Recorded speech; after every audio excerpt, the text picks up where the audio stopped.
What's up mga bro? Bruce Bros! What's up mga ka-OA? Bruce Bros! What's up, kabatak? Bruce Bros! What's up, mga kaboblox?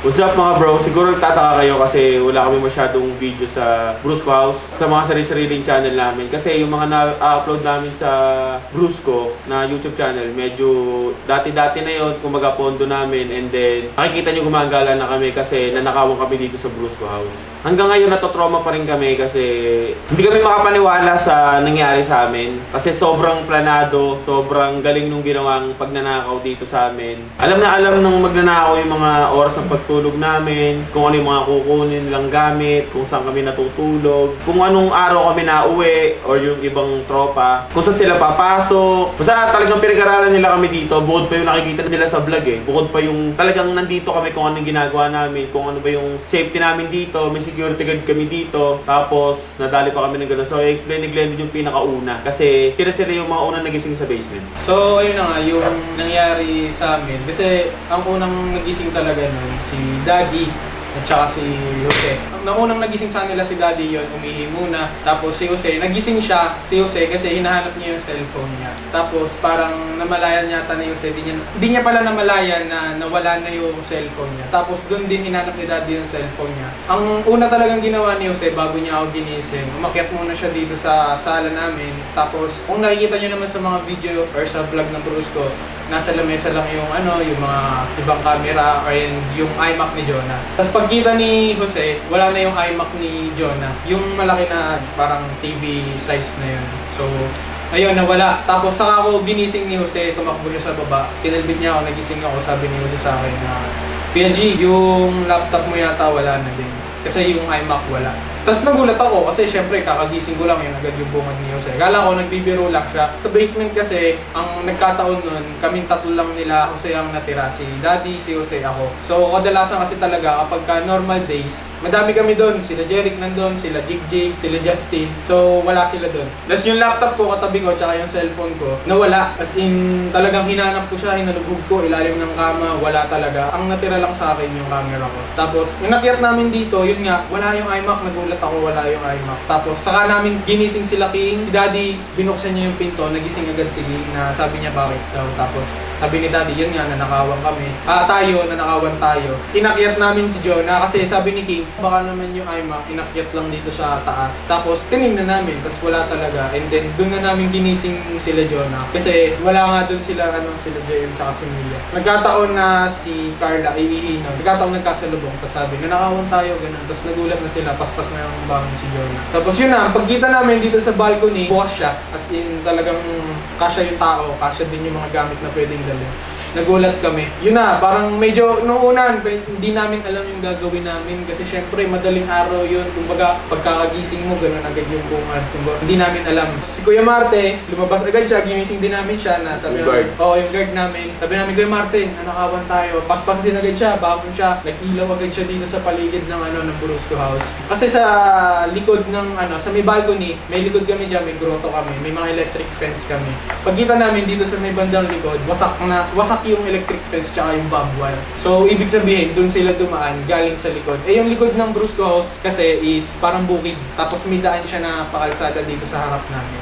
Pwedeng dun talaga sila dumaan. And hindi talaga nila lahat halos kinuha eh. May mga natira eh. May mga natirang camera ng Brusco yan. Camera nila Jonah. Ang nakuha talaga sa amin is camera ni Carla, ni Janiel, kay Ezra, tas iMac ni Jonah, pati yung laptop ko tsaka iPhone. And pinakamahalaga din na nakuha kay Jonah yung bag niya na may mga lamang ID. Na yun talaga. ID, pera. May pera din doon pero hindi ganun kalakihan. Hindi ko bilang. Pero yung mga gold niya doon, yun, yung mga renos niya, kwintas niya, yun yung kasama doon sa bag na yun and nawala. So talagang yung mismong madaling araw na yun, una talagang kumakapapa kami, ano gagawin natin yun.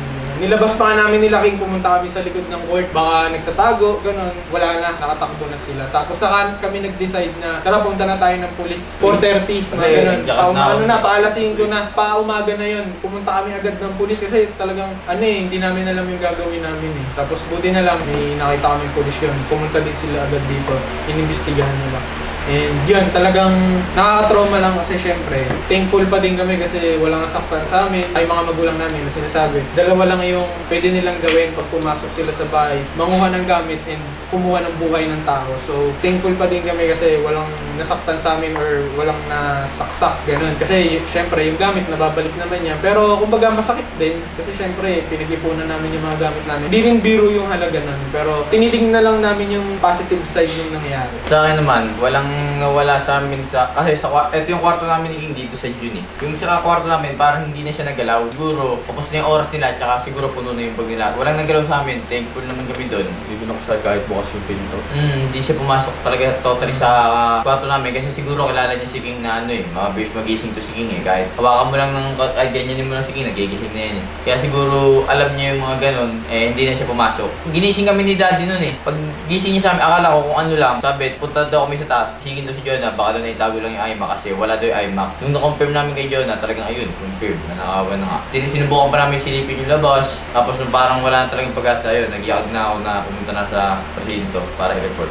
Lalo na sa lahat, thankful kami at wala namang nasaktan sa amin. At kung ano man yung nawala, hindi na namin makikita. Madaling araw nun, sakit yung ulo ko. Tapos, 2 to 3, nagising pa ako. Yun nga, hindi na namin napansin ni Regina yung kung ano yung nawala. Tapos nung natulog na kami, ginising na lang kami ni Daddy na nanakawan nga daw.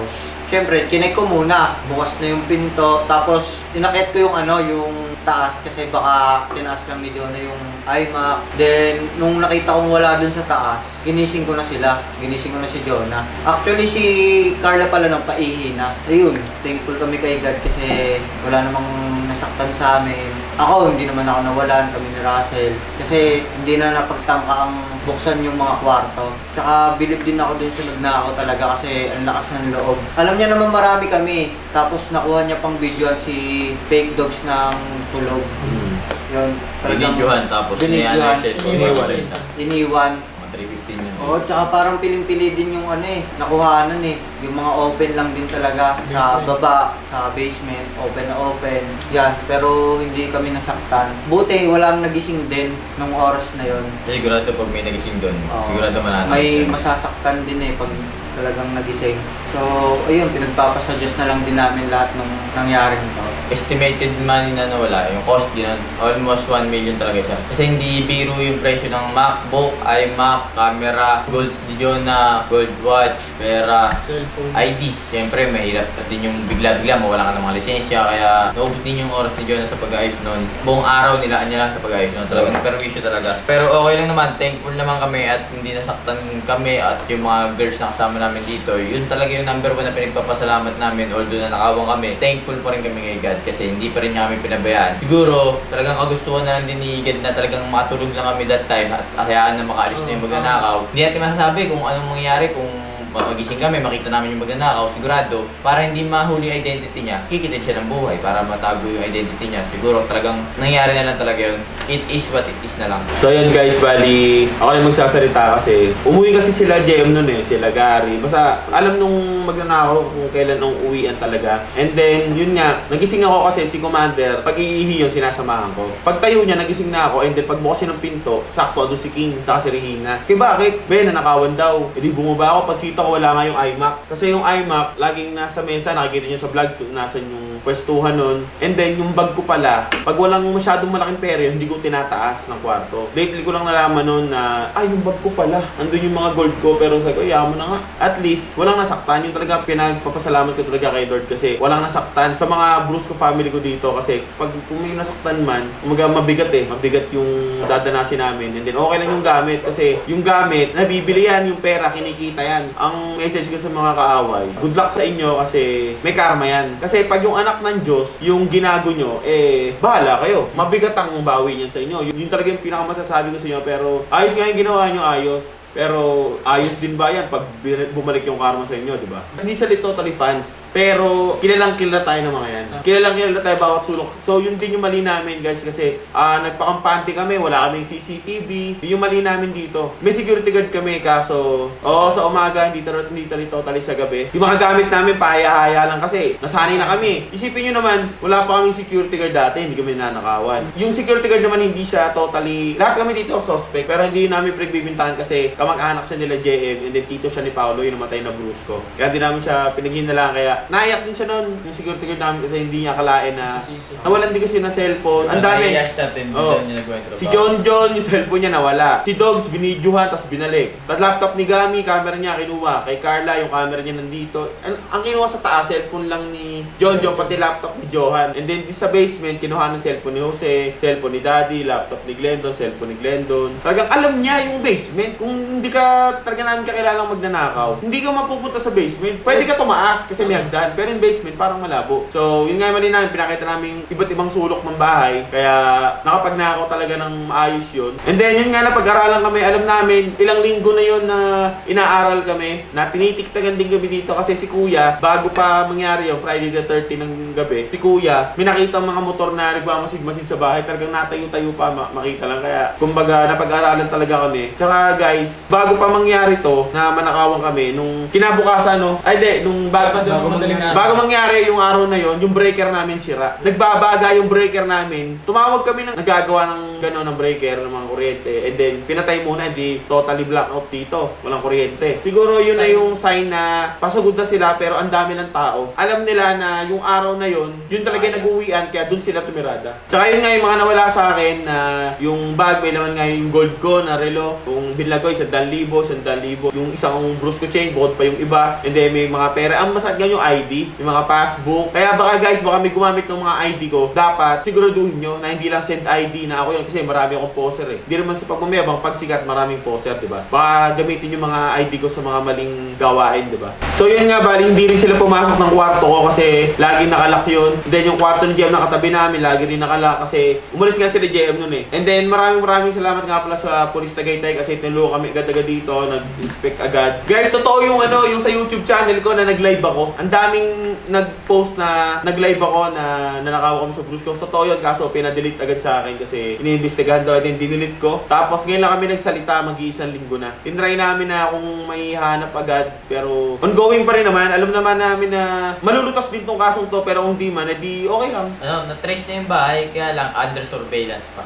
Na-trace na namin yung bahay. Kasi di ba pag Apple, nati-trace pag ninakaw. So, ayun, bali, yung mga kapulisan na yung bahala doon. Kumbaga may tiwala naman kaming lahat ng mga kapulisan. Kaya may tips ako sa mga kapwa YouTuber namin na kumuha ng bahay. Wala akong sinabi na pangit sa mga kumuha ng sa mga barangay-barangay. Pero ang sa akin lang, lesson learned sa amin to. Pumili kayo na nasa village, yung mga subdivision. Mas maganda yon kasi may gate. Dito kasi wala. Sarili kayo. And then, pumili kayo ng bahay na may CCTV. Kung wala man, magpakabit kayo. And then, mag-hire kayo ng mga security guard. Kasi, yung mga magnanakaw, alam na wala tayong mga armas dito eh. Eh kung meron man, kung talagang alam nilang meron tayo, edi takot yung mga yon, hindi sila pupunta. Yung bahay dapat na talagang matataas yung pader, di ba? Yung talagang napapaligiran siya ng ang tataas na pader na hindi pwedeng agad-agad mapapasok. So talaga kasi kami dito, talagang kita lahat, alam niyo naman, di ba? Tsaka ang gusto na namin talaga nito, kaya nag-Brusco kami dito na napili namin. Yung papupunta kami ng mga fans, kasi hindi tayo madamot eh. Gusto namin lahat ng mga fans makita kami. Pero yun nga, yung pala yun, yung disadvantage. Talagang matitiktik ka, hindi mo alam kung sino yung fans mo, hindi mo alam kung sino yung mga magnanakaw. Dapat pala, pagka yung meron na tayong place, private din pala. Private din pala. Pasensya na lang. Kaya sorry guys,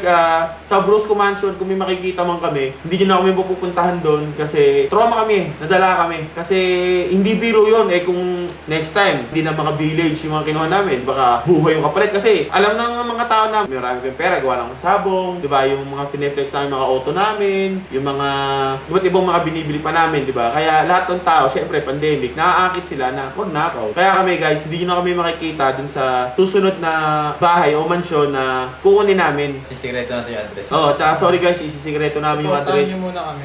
Bali yun, supportahan nyo lang kami. So kita-kitsa lang tayo sa mga vlogs, di ba? And then dapat, pag kumuha na kayo ng sa mga kapwa YouTuber to, dapat inaalam nyo yung malapit na police, yung number, tawagan nyo agad kung nasagot. And then sa barangay, dapat kinukuha nyo yung number din dyan sa barangay. Kasi guys, yung nangyari sa amin dito sa barangay, nung nagbaga yung breaker namin, pinuntahan namin ng alas 12 ng gabi, walang tao sa barangay. And then, yung mismong nanakawang kami, alas 4 nung nagising kami, pinuntahan namin, wala rin tao sa barangay. Kaya kung sa inyo, dapat kumontak na kayo ng barangay na dapat laging may tao doon. Talaga dapat may number niya, pati bumbero, Meralco, di ba? Ano ba yung mga dapat tinatawag? Hospital, ayan, lahat ng emergency dapat meron. Kasi kami dito, concerned din kami sa mga kapwa YouTuber namin, baka mangyari sa inyo yun nangyari sa amin. Kasi nakaka-trauma talaga kasi syempre may mga kasama pa kaming babae yung Oo. buti na lang hindi nila ginalaw kasi kumbaga talaga sa iba yun pwedeng pahirapan nila muna kami bago diba? Pwede sila mang-rape. Oo, yung gano'n, pwede silang mang-rape. Sana yung mga sinasabi namin sa inyo talagang gawin nyo kasi ayaw namin na mangyari yung nangyari sa amin na mangyari sa inyo. Buti nga nakapagsalita kami ngayon kasi syempre, ang tagal namin nagtiis. Mabigat kasi sa baka ramdam din yung nangyari talaga. Tsaka nagtitweet-tweet ako na i-story ako sa IG na wala na akong tiwala kaninong hindi ko kilalang tao. Kasi nakaka-trauma, tsaka mahirap na rin. Mahirap na rin magtiwala kasi malay mo, yung taong kinoklose ka palang hindi mo masyadong kilala, yung pala, tinitiktikan lang kayo. Tsaka pas na rin kami siguro sa mga collab-collab. Kaya na may Brusco Mansion na, magko-collab doon, hindi na. Kumbaga, piling-pili na lang siguro yung mga makarating doon kung magko-collab man, siguro sa labas na lang. Kasi hindi naman kami madami dyan. Ako pa nagsabi, collab tayo, ganito ganyan. Siyempre, nag-iingat lang kami dito. Baka nga ngayon, may mga magnanakaw na eh. So, nag-iingat kami dito. Inabot kami ng gabi. And then, siguro wala namang babalik kasi wala na. Hindi na kami totally dito eh. Wala na yung gamit namin dito. Kaya wala na rin mananakaw. And then, ayaw na rin namin talaga magstay dito. Kasi trauma eh. Kumbaga, pag sinasabi namin Brusco House, parang ang lagim na. Ang lagim na nung nasa utak namin. Hindi na siya totally masaya. Wala nang vibes. Bad vibes na. Parang ang gara na sa pakiramdam. Pero laban pa rin, kumbaga lesson learned to kaya siguro nangyari sa amin, di ba? Sa susunod na titirahan namin na bahay, tuto na kami, hindi na kami magka-cash, magiging cashless na muna siguro kami. Tapos yung mga gamit namin talaga isi-secure na namin, baka bibili na lang din kami ng mga ball. Talaga hindi na namin papahaya-haya para maka-attract sa mga masamang loob, di ba? So yun lang, magiging doble ingat na kami. So guys, yung mga security namin, talagang dadamihan namin siguro. Dadamihan talaga namin yung security para hindi na maulit. And then, syempre, may mga lisensya yung mga yan, magiging security card, may mga baril yan, di ba? May mga baril yan. Siyempre, may mga mahaba, di ba? Kasi security card yun, may mga lisensya yung mga yun di ba? So, dadamihan namin para hindi na maulit yung nangyari sa amin ngayon. Hindi ko nga pala inasa na mangyayari sa amin to kasi nung mga panahon na yun is umuwi nga kami sa amin, sa bahay namin. So, siguro maraming lesson tong nangyari sa amin na to na hindi na namin iba-vlog yung pag-uwi-uwi namin kung kailan kami uuwi, ganun. Kasi nagkamali kami sa ganun. Pwede pala kayong matiktikan ng mga masamang loob sa mga ganong ginagawa. Tulad ng sinasabi na, nagpapasalamat din kami siyempre dahil walang nasaktan sa amin kahit ganun yung nangyari. Sana yung mga gumawa sa amin ito, hindi na mangyari din to sa inyo. At sigad na yung bahala. So pinagpapasa Diyos na namin kung ano man yung mga nawala sa amin. Sa amin, umuwi kami nun. Dapat kasi actually, Saturday, uuwi ako talaga nun. Kasi hindi naman talaga, hindi kami umuwi lahat talaga. Saturday dapat ako nun, pero for some days on Friday, parang gusto ko umuwi, gusto ko mag-breakfast sa amin. So, ginawa ko, umuwi kami. Tapos, parang nakakutob yata si Mia na sara yung bintana. Di naman namin sinasara yung bintana. Pero kung hinayaan namin bukas yun, dahil nga brownout nung kinaapunan nun, pwedeng dun sila dumaan. Kasi since andun na rin naman sila sa may taas, pwedeng point of entry nila. Pero yun nga, nalimas na, nakuha na lahat. Sabi nga doon sa Bible verse na huwag kayong mag-impok ng kayamanan nyo dito sa lupa, sa langit. Kasi dito, nananakaw. Maaaring manakaw, nagpapatay ang mga tao para makakuha. Pero yun nga lang, hindi kami ginalaw. Kaya sobrang thankful kami sa Lord. Yung sa mga taong gumawa naman ito, hindi pa kayo natatakot kay Lord. Kasi grabe lahat tayo binibigyan ng talent, ng sariling kakayanan para kumita ng pera. Hindi naman namin yung basta-basta nakuha, pinaghirapan namin yan. Years para makuha namin yung mga ganong bagay. Achievement sa amin yan, tapos na nakawin nyo lang. Sobrang laking kasalanan yun, tapos sinabi rin ng police na hindi daw yun pwedeng maging bagong magnanakaw lang kasi matatalisod at matatalisod siya. Kaya nagtataka kami, bakit sa uladong niya lahat, maging pagkilos sa basement, kahit patay yung ilaw, alam niya kung saan walang natutulog, hindi siya natalisod, walang nakaramdam. Tapos alam niya kung saan nakalagay yung mga camera, mga iMac, malaki, mahal yun. Ganon. So sabi nila, yung nagnakaw daw, marahil ay nakapunta na dito at alam lahat ng pasikot-sikot sa bahay. Kami ay namin magbinta mo, pero yun yung sinabi ng polis, hindi pwedeng sobrang smooth na nanakawan na wala man lang kahit konting bakas niya. Ibig sabihin, planado niya na lahat. At sanay na sanay siya, hindi siya nahuhuli. Sanay na sanay siya na gumawa ng ganun. Para sa'yo or sa inyo, hindi na kami talaga, masakit sa amin, pero yun nga, nawala na. Kailangan namin tanggapin, ganun talaga ang buhay. Pero si Lord na yung bahala sa inyo.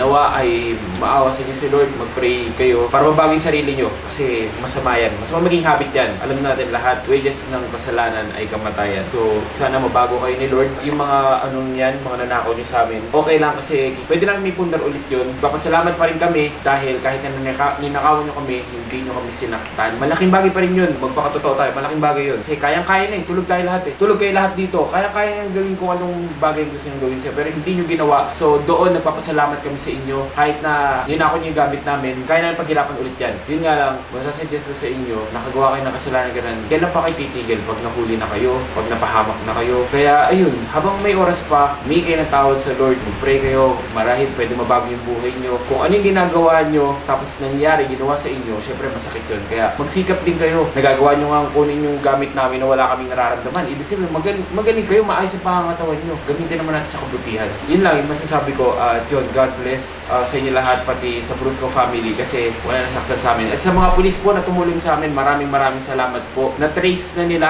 ongoing process pa po para surveillance nila at mahuli. Ayun, ang sa amin nga, sobrang saya namin kasi walang nangyari sa amin masama. Kaya thank you pa rin sa Lord kasi dito kami nag-church. At yun nga, nasusulat din na huwag kang magnanakaw. Sa mga anak ng Diyos, sa mga kagamitan na ginagamit din sa pagpe-praise kay Lord Jesus. Yun lang. Advice ko sa mga vloggers. Kahit di sa mga vloggers, kahit sa mga tao na may mga importanteng gamit sa bahay, huwag kayong magpakampante. Lagi nyo i-make sure na nakalock. Huwag kayong papasok na hindi nyo ikakilala. Better safe than sorry. Prevention is better than cure. Magandang maiwasan na natin kaysa mangyari na tapos magkaganyan. So lahat kami may mga problema. Sobrang daming problema namin talaga ngayon. Tapos dumagdag pa to na lalo pa nagpabigat pero hindi kami sumusuko. Sa mga dumadanas po ng mga problema, huwag po tayong susuko. Laban lang kasi dyan lagi si Lord para sa atin. Sa mga may depression po dyan, huwag po natin susukuan. Yun, alam natin na si Lord laging nandyan para sa atin. Mama. Kaya yun lang, all glory belongs to God. Bali, sa mga nagtatanong dyan, baka sabihin nila may mga nakakaaway tayo dito sa Tagaytay. Wala po kaming nakakaaway dito, lalo sa lugar namin. Tapos may mga nakakaaway pa nga kami doon sa kung saan kami lumaki kaysa dito kasi napagkababait ng mga tao po dito. And then, wala kaming mga pagsuspechan kung sino dito yung gumawa. Pero, hindi ko alam kung may isa suspect dito sa tiga dito sa mga kapitbahay namin kasi ang babait naman nila. Sa amin pa nga dito pa. Ewan ko, yung mga nakapunta, yun nga siguro, may maging suspect din. Di ba may mga naging suspect din? Yung mga nakapunta dito. Laging puwet mga tao dito. Tumakto lang talaga namin nag-uwian na nanood pa kami ng movie ng alas 12. Nangyari yung mga alas 3. Nagising kami ng alas 4. Siguro yun na nga, siguro dito na nga rin nagtatapos ang kabanata namin sa Brusco House. Kasi mag-chill lang muna kami ngayon. Makikita nyo muna kami sa mga iba't ibang lugar na nag-video. Siguro babalik kami sa classic video ng Brusco Brothers. And then tamang hanap ng mansion. PM lang kayo sa amin kung may mga nakita kayong pwedeng pang Brusco mansion, di ba? Tsaka guys, sa mga nagsasabing content lang to, hindi po may mga picture ako dito na pumunta yung mga polis dito. Pinicture namin yung mga kung saan tinira nung mga magnanakaw yung... Na-live mo kami ba?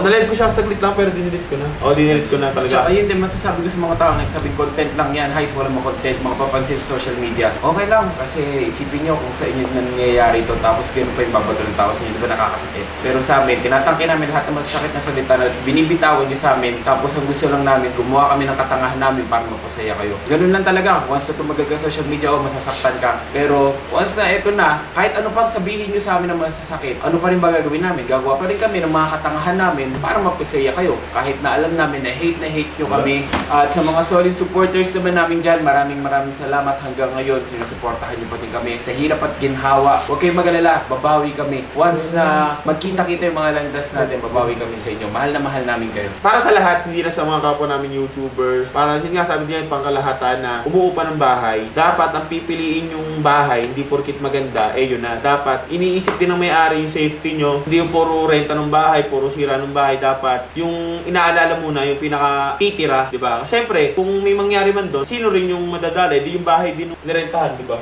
Yan. Bali guys, dito na namin tatapusin itong video na to.